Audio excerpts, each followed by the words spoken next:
तर तेवढा कनेक्ट आहे तुमचा स्वतःचा, वडिलांचा आहेच पण तुमचा आहे? हो नक्कीच, मला विश्वास आहे या गोष्टीवर की मी फक्त वडिलांच्या बेसिसवर निवडणूक नाही लढणार आहे.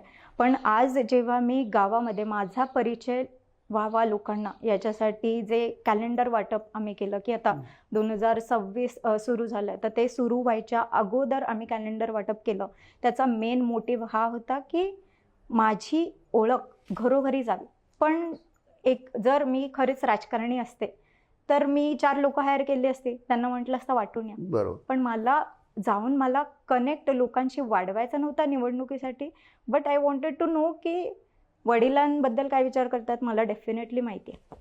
पण माझी विचारसरणी मला प्रत्येक आजी आजोबा झाले, तरुण वर्ग झाला, प्रत्येकाच्या डोक्यात मला माझी विचारसरणी पोचवायची होती की ही माझी विचारसरणी आहे. आणि मला लोकांशी संवाद साधतानाही म्हणजे तेव्हाही असं बऱ्याचदा झालं की माझ्या डोळ्यातून अश्रू आले. का तर मला असं वाटलं मी पर्सनली काहीच नाही केलं अजून की मला एवढं प्रेम मिळतं आहे. पण माझ्या वडिलांनी खूप काही असं कार्य केलं आहे, त्यामुळे ती जनता आज फक्त वडिलांना नाही तर त्यांची मुलगी उभी राहिली आहे.